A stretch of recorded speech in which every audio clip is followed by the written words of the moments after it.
धार्मिक कथा में आज की कथा हिमालय की बेटी। दक्ष राजा की कन्या सती ने भगवान से यह वर प्राप्त कर लिया था कि हर जन्म में वह शिव को पति के रूप में प्राप्त करती रहे। पार्वती के रूप में उसने पर्वतराज हिमालय के घर में जन्म लिया। उसके जन्मते ही हिमालय का महत्व और अधिक बढ़ गया। दर दूर दूर से आकर ऋषि मुनि आश्रम बनाकर रहने लगे।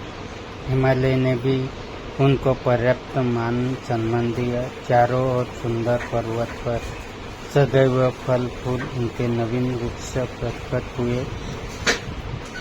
वहाँ पर नाना प्रकार की मनियों की खाने प्रकट हो गई। सब नदियाँ पवित्र जल को लेकर बहने लगी।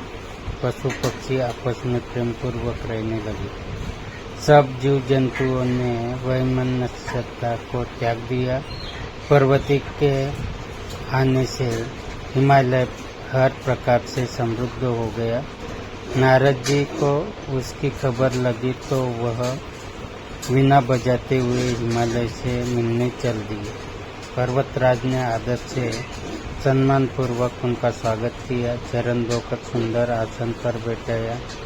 नारद जी के आने से हिमालय ने अपने भाग्य की सराहना की। पार्वती के विषय में पूछा। नारद जी ने हंसकर कहा, पर्वतराज, तुम्हारी यह कन्या सब गुणों की खान है। यह स्वभाव से ही सुंदर, सुशील और चतुर है। उमा, अंबिका तथा भवानी इनके नाम है। यह कन्या समस्त सुलक्षणों से संपन्न है। यह अपने स्वामी को सदैव प्यारी होगी। इसका सुहाग अच्छा रहेगा तथा इसके माता पिता यश पाएंगे। आपकी यह कन्या सारे संसार में पूज्य होगी। इसकी सेवा करने वालों के लिए कुछ भी दुर्लभ नहीं होगा। इसका नाम स्मरण करके स्त्रियां संसार में प्रतिव्रत रूपी तलवार की धार पर चढ़ जाएंगी। तुम्हारी इस सुशील कन्या का विवाह शिव जी से होगा। शिव जी को प्राप्त करने के लिए इसे तपस्या करनी पड़ेगी। तपस्या कुछ कठिन जरूर है, पर इससे डरने की आवश्यकता नहीं। भगवान शिव तपस्या से शीघ्र ही प्रसन्न हो जाते हैं। यह कहकर नारद जी सबको आशीर्वाद देकर वहाँ से चले गए। पर्वतराज को एकांत में पाकर उनकी पत्नी रानी मैना ने कहा, ये नाथ, मैं तो देवर्षि की बात समझ नहीं पाई। कन्या के योग्य घर, वर और कुल उत्तम हो तभी विवाह कीजिए, नहीं तो कन्या कुंवारी रखना ही ठीक है। उमा मुझे प्राणों से भी अधिक प्यारी है। योग्य वर के हाथ कन्या को न देने पर सब लोग हमें मूर्ख बताएंगे। पर पार्वती जी ने अपने मन में निश्चय कर लिया था कि वह शिव को ही अपना पति बनाएंगी। माता पिता की आज्ञा पाकर पार्वती वन में जाकर तपस्या करने लगी। पार्वती का शरीर कठोर नहीं था। कोमल शरीर लेकर उसने तपस्या आरंभ कर दी। आरंभ में वह फल खाकर दिन व्यतीत करती रही। बाद में उसने इसे भी छोड़ दिया। पार्वती की कठोर तपस्या से आकाशवाणी हुई, पार्वती, अब तुम्हें तपस्या करने की आवश्यकता नहीं है। तुम्हारा मनोरथ सिद्ध हुआ। तुम्हें भगवान शिव वर के रूप में अवश्य मिलेंगे।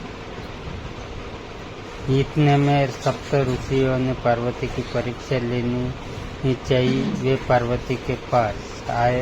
ऋषिगणों ने पार्वती जी के पास आकर पूछा, पार्वती, तुम कठोर तपस्या किस हेतु कर रही हो? किसकी आराधना कर रही हो और क्या चाहती हो?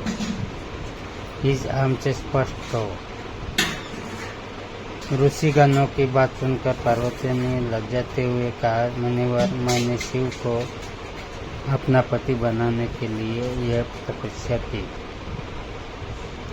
देवर्षि नारद जी के कहने पर मैंने ये तपस्या की। पार्वती की बात सुनकर ऋषिगण हंस पड़े। उन्होंने कहा, पर्वत की बेटी होने के कारण तुम्हारा नाम पार्वती है, तुम्हारा विचार रूढ़ होना चाहिए। नारद जी का उपदेश सुनकर किसका भला हुआ है। नारद जी ने दक्ष पुत्रों को जाकर उपदेश दिया। चित्रकेतु का घर उन्होंने बिगाड़ा। हिरण्यकश्यपु का भी ऐसा ही हाल किया। ऋषियों ने आगे कहना जारी रखा। नारद जी की सलाह पर चलने वाले स्त्री पुरुष भिखारी हो जाते हैं। मन के वह बड़े कपटी है। शरीर उनका अवश्य शाप है।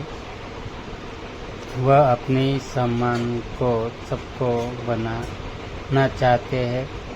तुम बहुत भोली लड़की हो जो उनकी बातों में विश्वास करके ऐसे पति की कामना करने लगी जो उदासीन, गुणहीन, निर्लज्ज, घरहीन, बुरे वेश वाला, मुंडा मालधारी, कुलीहीन और सांपों को धारण करने वाला है। ऐसा वह तुम्हें कौन सा सुख देगा। ठग ने तुम्हें अच्छी तरह भ्रमित कर दिया। सती की कहानी नहीं जानती। उसने भी शिव से विवाह किया। शिव ने उसे यज्ञ में मरवा डाला। शिव जी अब निश्चिंत है। उन्हें किसी बात की चिंता नहीं। भीख मांगकर खाते हैं। शमशान घाट में विभूति लगाए घूमते रहते हैं। ऐसे फक्कड़ बाबा के घर में कोई स्त्री कैसे सुख से रह सकती है। अपना भला चाहो तो उन्हें वर के रूप में प्राप्त करने का विचार त्याग दो। हम तुम्हारा विवाह वैकुंठ में रहने वाले श्रीपति भगवान विष्णु से कर देंगे। ऋषियों से इतना सब सुनने के बाद पार्वती जरा भी विचलित न हुई। बोली, आप लोगों ने जो कहा सब सत्य है, पर मेरी प्रतिज्ञा भी अटल है। मैं शिव जी के अतिरिक्त किसी दूसरे को अपना पति नहीं बनाऊंगा। पार्वती के अटल निश्चय के सामने ऋषिगण हार गए। वे पार्वती के मन को डिगा न सके। अंत में उन्होंने कहा, जगत माता भवानी आपकी जय हो। ये कहकर ऋषिगण वहाँ से चले गए और पार्वती पिता के साथ अपने घर आ गई। उन्हीं दिनों की बात है। तारक नाम का एक महाबली दैत्य था। उसने सारे देवताओं को परास्त करके उनकी संपत्ति हड़प ली थी। देवगण उससे युद्ध करने का साहस नहीं कर पा रहे थे। सब देवता दुखी मन से ब्रह्मा जी के पास पहुँचे। उन्होंने ब्रह्मा जी को व्यथा सुनाई। ब्रह्मा जी ने कहा, राक्षस का अंत शिव जी के पुत्र द्वारा ही संभव हो सकेगा, अतः शिव जी का पुत्र होना जरूरी है। पर इन सब से पहले कामदेव को शिव जी के पास भेजना जरूरी है। बिना कामदेव के जाए शिव जी का गृहस्थ धर्म में प्रवेश करना असंभव है। देवताओं ने कामदेव से विनती की। कामदेव ने सारी बात सुनकर कहा, शिव जी से विरोध करने में मेरी भलाई नहीं है, पर मैं तुम लोगों की सहायता अवश्य करूंगा। जहाँ शिव जी ध्यान मग्न बैठे थे, वहाँ कामदेव ने जाकर अपना चमत्कार दिखाना आरंभ किया। देव, दैत्य, मनुष्य, पशु पक्षी सब काम में वशीभूत होने लगे। पेड़ पौधे भी इसके प्रभाव से युक्त हुए बिना नहीं रह सके। 2 घड़ी तक सारे ब्रह्मांड में कामदेव का चमत्कार फैल गया। किसी तरह कामदेव डरते डरते शिव जी के सामने पहुँचे। सौभाग्य से शिव जी का उसी समय ध्यान टूटा। उन्होंने अपनी आंखें खोली। सामने कामदेव खड़ा था। शिव जी की नज़र उस पर पड़ते ही वह भस्म हो गया। कामदेव की पत्नी जब सुना कि उसके पति की शिव की दृष्टि से भस्म कर दिया है, तो वह रोती चिल्लाती शिव जी के पास पहुंची। शिव जी की प्रार्थना करते हुए वह दया शिक्षा मांगने लगी। शिव जी उसकी प्रार्थना से प्रसन्न होकर बोले, रति, आज से तुम्हारे पति का नाम अनंग होगा। वह बिना शरीर के ही सबको प्रभावित करेगा।